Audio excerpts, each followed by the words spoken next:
श्रीराम समर्थ. श्री गणेशाला, शारदेला, समर्थ सद्गुरूंना, सूतांना, सनकादिकांना, शुकाचार्यांना वंदन करून क्षणभर नामस्मरण करू. श्रीमद भागवत सारामृत कथेचे श्रवण करू. ओम नमो भगवते वासुदेवाय. ओम नमो भगवते वासुदेवाय. ओम नमो भगवते वासुदेवाय. ओम नमो भगवते वासुदेवाय. ओम नमो भगवते वासुदेवाय. गोपाल कृष्ण भगवान की जय. सच्चिदानंद रूपाय विश्वोत्पत्त्यादि हेतवे तापत्रय विनाशाय श्रीकृष्णाय वयं नमः. श्रोते हो नमस्कार. शुकाचार्य म्हणतात, राजा, भगवान उद्धवाला सांगायला लागले, उद्धवा, ज्यांनी स्वतःला संपूर्णपणे मला समर्पित केलं आहे, मय्यर्पितात्मनः सभ्य निरपेक्षस्य सर्वतः मयात्मना सुखं यत्तत् कुतस्याद् विषयात्मनाम. मला समर्पित करून ज्याला कोणत्याही विषयाची इच्छा नाही, त्याला आत्मस्वरूप माझ्यामुळे जे सुख मिळतं ते सुख विषय उपभोगणाऱ्याला निश्चितच मिळत नाही.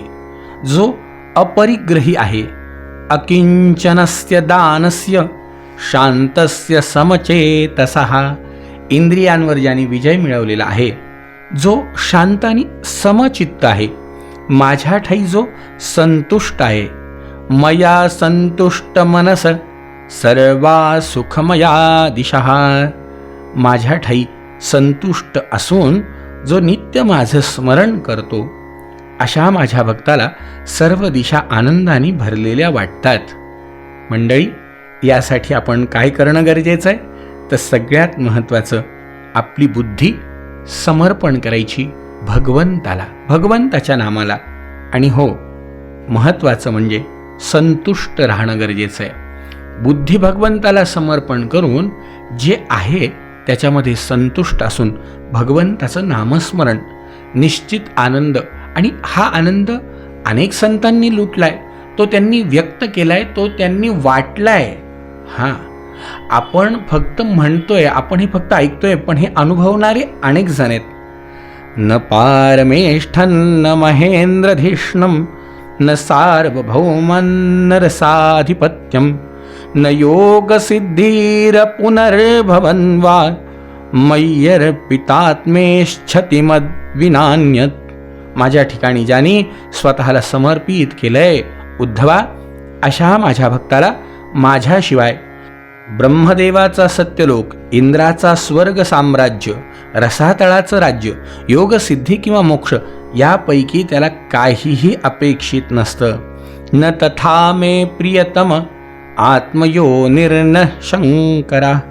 उद्धवा, मला तुझ्यासारखे प्रेमी भक्त जितके प्रिय असतात, तितका ब्रह्मदेव, शंकर, बलराम, लक्ष्मी किंबहुना माझा आत्माही मला प्रिय नाही. निरपेक्षम मुनी शांतम, ज्याला कशाचीही अपेक्षा नाही, जो शांत आणि वैरभावरहित असतो, सर्वांबद्दल समान दृष्टी ठेवतो, त्या महात्म्याच्या चरणांच्या धुळीने माझ्या आत असलेल्या अनेक लोकांना सुद्धा पवित्र झाल्यासारखं वाटतं. म्हणून मी नेहमी त्यांच्या मागून जात असतो. जे अपरिग्रही असतात, ज्यांचं चित्त माझ्या ठाईच रममान झालेलं असतं, जे महापुरुष अतिशय शांत प्रवृत्तीचे असतात, सर्व जीवांबद्दल ज्यांना प्रेम वाटतं, कामनांमुळे ज्यांची बुद्धी दूषित होत नाही, अशा भक्तांना निरपेक्षपणामुळे माझ्या ज्या परमानंदाचा अनुभव येतो त्याची इतरांना कल्पना सुद्धा नाही. इंद्रियांवर विजय मिळवू न शकलेल्या माझ्या भक्ताला विषय स्वतःकडे ओढत असले तरी माझ्या ठिकाणी वाढणाऱ्या त्याच्या भक्तीच्या प्रभावामुळे विषय त्याच्यावर आक्रमण करू शकत नाही. धगधगता अग्नी जसा सर्व जळणाची राख करून टाकतो, त्याप्रमाणे उद्धवा, माझी भक्ती सुद्धा पापाच्या सगळ्या राशी जाळून टाकते. म्हणून तर बघा ना, समर्थांनी सांगितलंय, संतांनी सांगितलंय, त्याच्यासाठी त्याची भक्ती, ती भक्ती काय करती, त्याचं नाव, त्याचं नाव जरी घेतलं तरी घेता नाम विठोबाचे पर्वत जळती पापांचे, पर्वत जळती पापांचे. उद्धवा, माझ्या अनन्य भक्तीने जसा मी प्राप्त होतो तसा योग, ज्ञान, धर्माचरण, स्वाध्याय, तप किंवा त्याग यांनी प्राप्त होत नाही. भगवत प्राप्ती करायची असेल तर भक्तीला प्रभू वश होतो, भक्तीला वश प्रभू होतो, विज्ञाने वा मृदंग नादाने. त्याला प्राप्त करायचं असेल, संतांना प्रिय असणारा त्यांचा आत्मा असा मी केवळ श्रद्धा भक्तीनेच प्राप्त होतो. जन्माने चांडाळ असलेल्यांनाही माझी भक्ती पवित्र करते. या उलट धर्म सत्य दयोपेतो विद्या वा तपसान्विता. सत्य आणि दयेने युक्त असा धर्म किंवा तपश्चर्येसह ज्ञान माझी भक्ती नसेल तर त्या व्यक्तीला पवित्र करू शकत नाही.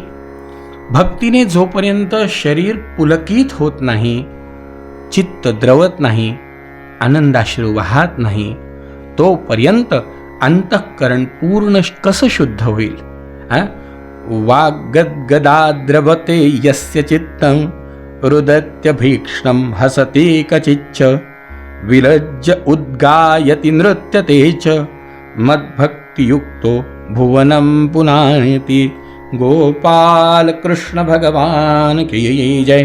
ज्यांची वाणी भक्तीने सद्गदित होते, चित्त अंतःकरण द्रवते, जो वियोगाने कधी रडतो तर कधी भेटीने हसतो, लाज सोडून कधी उच्च स्वरामध्ये माझं नाम गातो, कधी नाचतो, असा माझा भक्त सर्व जगाला पवित्र करतो. तो तर पवित्र आहेच आहे, पण तो सगळ्या जगाला पवित्र करतो.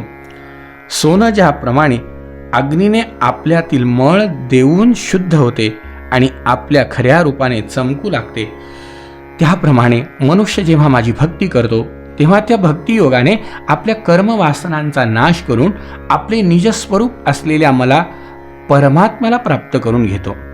उद्धवा, माझ्या परमपावन लीला कथांच्या श्रवणाने, कीर्तनाने जसजसा चित्तातील मळ धुतला जातो तसा माझा भक्त डोळ्यात अंजन घातल्याने जसा डोळा बारीक वस्तूही पाहू शकतो, तसा सूक्ष्म असा मलाही तो सहज पाहू शकतो. विषयान् ध्यायतश्चित्तं विषयेषु विषज्यते. जो विषयांचं चिंतन करतो त्याचं चित्त विषयात गुंतलेलं असतं आणि जो नेहमी माझं स्मरण करतो त्याचं चित्त नेहमी माझ्या ठायी तल्लीन झालेलं असतं. नाशवंत विषयांचे चिंतन स्वप्नाप्रमाणे किंवा मनोरथांप्रमाणे खोटं असतं, म्हणून त्यांचं चिंतन करणाऱ्याचे चित्तसुद्धा त्याप्रमाणेच मलिन होते. म्हणून विषयांचं चिंतन करणं सोडून देऊन माझ्या भक्तीत रंगलेले मन माझ्या ठिकाणी नेहमी लावणं हे केव्हाही चांगलं. शुकाचार्य म्हणतात, राजा, हे ऐकल्यानंतर उद्धवानी भगवंताला विचारलं, हे कमलनयना, मुमुक्षुने आपल्या कोणत्या रूपाचं ध्यान कसं करावं हे मला सांगा. भगवान म्हणाले, सम आसन आसीन समकायो यथा सुखम. फार उंच किंवा फार खोल नसलेल्या सपाट आसनावर शरीर ताठ ठेवून आरामात बसावं. हात मांडीवर ठेवावे आणि दृष्टी नाकाच्या अग्रभागी लावावी. यानंतर पूरक, कुंभक आणि रेचक या क्रमाने प्राणायामाने नाडी शोधन करावं. हे एकदा डाव्या नाकपुडीने आणि एकदा उजव्या नाकपुडीनेही करता येईल. हा अभ्यास हळूहळू वाढवावा. त्याचबरोबर इंद्रियांवर ताबा ठेवावा. मूलाधारामध्ये उत्पन्न झालेला ओंकार प्राणवायूच्या साह्याने मस्तकापर्यंत न्यावा. कमळातील बिसतंतूप्रमाणे तो अखंड असून त्याचा नाद घंटानादाप्रमाणे आहे असे मनात चिंतन करून अशा रीतीने दररोज 3 वेळा, प्रत्येक वेळी 10 वेळा ओंकारासहित प्राणायामाचा अभ्यास करावा. असं केल्याने 1 महिन्याच्या आत प्राणवायू वश होतो. यानंतर शरीराच्या आत वर देठ आणि खाली मुख असलेले जे हृदय कमल, त्याचे मुख वरच्या बाजूला होऊन ते उमलले आहे, त्याच्या 8 पाकळ्या आहेत आणि त्याच्या मधोमध पिवळा कर्णिका आहे असं चिंतन करावं. कर्णिकेवर अनुक्रमे सूर्य, चंद्र आणि अग्नी यांची स्थापना करावी. त्यानंतर अग्नीमध्ये माझ्या या रूपाचं स्मरण करावं. माझे हे स्वरूप ध्यानासाठी अत्यंत मंगलमय आहे. माझ्या म्हणजे भगवंताचे सर्व अवयव सुडौल आहेत. मुखकमल अत्यंत शांत आणि सुंदर आहे. 4 मनोहर अजान बाहू आहेत. अतिशय सुंदर व मनोहर गळा आहे. स्मित हास्याने शोभणारे माझे गाल आहेत. दोन्ही समान कानांमध्ये मकराकृती कुंडल तळपत आहेत. पावसाळ्यातील ढगाप्रमाणे श्यामवर्णाच्या शरीरावर पितांबर शोभत आहे. वक्षस्थळावर एका बाजूला श्रीवत्साचे चिन्ह आणि दुसऱ्या बाजूला लक्ष्मी देवी विराजमान झालेली आहे. हातामध्ये शंख, चक्र, गदा, पद्म धारण केलेला आहे. गळ्यात वनमाला शोभून दिसतीये. पायांमध्ये नुपुर शोभत आहेत. गळ्यात कौस्तुभमणी झगमगत आहेत. आपापल्या स्थानी चमकणारे किरीट, कडी, कमरपट्टा आणि बाजूबंद शोभून दिसत आहेत. सर्वांगा सुंदर असलेले हे रूप भक्तांचे हृदय हरण करणारे आहे. त्यांची प्रेमपूर्वक नजर कृपा प्रसादाचा वर्षाव करीत आहे. सर्व अवयवांवर मन स्थिर करीत माझ्या या सुकुमार रूपाचं ध्यान करावं. शुकाचार्य म्हणतात, राजा, अशा प्रकारे भगवंताचं ध्यान करावं. बुद्धिमान माणसाने मनाने इंद्रियांना त्यांच्या विषयापासून बाजूला करून त्या मनाला बुद्धिरूप सारथ्याच्या साह्याने सर्वतोपरी माझ्या ठिकाणी लावावं, असा उपदेश भगवान उद्धवाला करतायत. भगवान म्हणतायत, उद्धवा, संपूर्ण शरीराला व्यापून राहिलेल्या चित्ताला तिथून ओढून आणून एकेका अवयवावर स्थिर करावं आणि शेवटी अन्य अवयवांचं चिंतन न करता केवळ मंद हास्ययुक्त मुखावर दृष्टी स्थिर करावी. जेव्हा चित्त मुखारविंदावर स्थिर होईल तेव्हा ते तिथून काढून घेऊन आकाशात स्थिर करावं. त्यानंतर आकाशाचे सुद्धा चिंतन करणे सोडून देऊन माझ्या स्वरूपावर आरूढ व्हावं आणि माझ्याखेरीज अन्य कशाचंही चिंतन करू नये. जेव्हा अशा प्रकारे चित्त एकाग्र होतं तेव्हा ज्याप्रमाणे एक ज्योत दुसऱ्या ज्योतीत मिळून एकरूप होती, त्याचप्रमाणे भक्त स्वतःमध्ये मला आणि मज सर्वात्म्यात स्वतःला पाहू लागतो. अशा प्रकारे जो योगी अत्यंत तीव्र ध्यानाच्या द्वारे माझ्यामध्येच आपले चित्त एकाग्र करतो, त्याचा द्रव्य ज्ञान क्रियांविषयीचा अनेकत्वाचा भ्रम नाहीसा होतो आणि त्याला सगळीकडे परमात्माच दिसू लागतो. त्यामुळे त्याला तात्काळ मोक्ष प्राप्ती होती. शुकाचार्य म्हणतात, राजा, अशा प्रकारे ध्यान विधी सांगितलाय. श्रोते हो, पण एक महत्त्वाची गोष्ट आहे, अशा प्रकारे ध्यान करण्याचा अभ्यास आपण एक तर आपल्या प्रत्यक्ष गुरूंकडे करावा. नसेल जरी शक्य तसं तरी किमान अष्टांग योगाच्या या एक एक पायरीचा अनुभव घ्यायचा असेल तर आपल्याला माहिती आहे की यम, नियम, आसन, मग प्राणायाम, त्यानंतर प्रत्याहार, मग ध्यान, धारणा आणि मग समाधी, हे एकामागे एक होण्याचे विषय. एका दिवसात काही या गोष्टी साध्य होत नसतात. या गोष्टी साध्य होण्यासाठी सुद्धा आधी भगवंताच्या नामाची बैठक जीवनामध्ये आवश्यक आहे. कारण कलियुगी उद्धार हरीच्या नामी, हरीचं नाव, भगवंताचं नाव घेत राहावं, या क्रिया आपल्याकडनं पूर्ण करून घ्यायची जबाबदारी भगवंताची.